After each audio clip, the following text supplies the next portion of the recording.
السلام ورحمۃ اللہ وبرکاتہ۔ اللہ رب العالمین جزائے خیر عطا فرمائے اور خیر و عافیت میں رکھے۔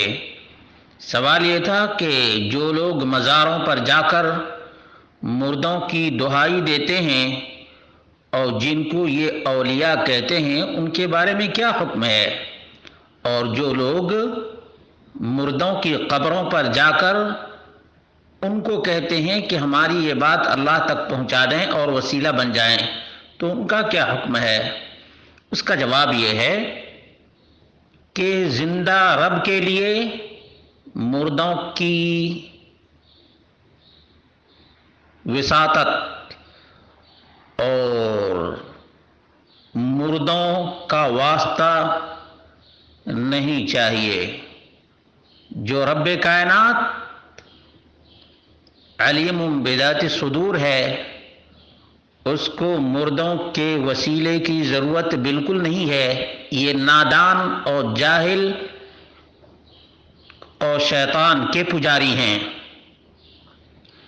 اور جو لوگ اس بابے کی دہائی دیتے ہیں، التجا اور فریاد کرتے ہیں، وہ پکے پرلے درجے کے مشرک ہیں، پرلے درجے کے مشرک ہیں، اور پرلے درجے کے بے عقل اور جاہل بھی ہیں، جاہل بھی ہیں اور بے عقل بھی ہیں۔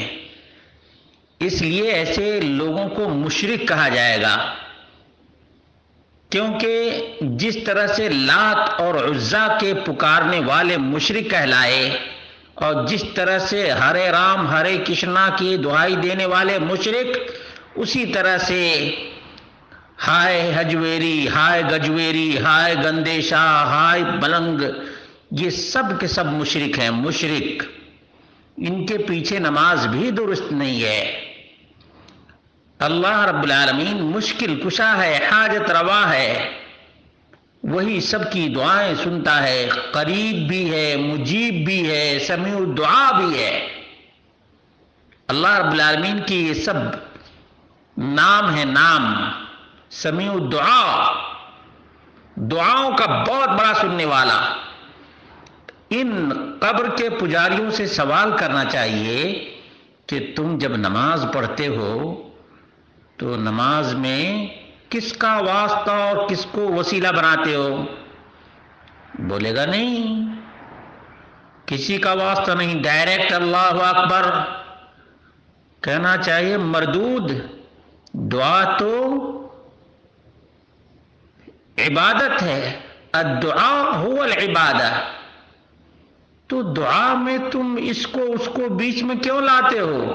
اللہ کہتا ہے ادعونی، تم مجھ سے ڈائریکٹ پکارو، مجھ سے مانگو، تو تم اس کو بیچ میں کیوں لاتے ہو؟ تمہارا باپ کہ بیٹا تم کو جب بھی ضرورت ہو تو میرے پاس آ جانا۔ اگر کوئی نالائق بیٹا باپ کے دوست کے پاس چلا جائے اور کہے ہمارے باپ ہی کا تو دوست ہے، اس لیے باپ کے دوست سے مانگ لیتے ہیں، اس کا باپ غیرت مند ہوگا تو کیا کہے گا؟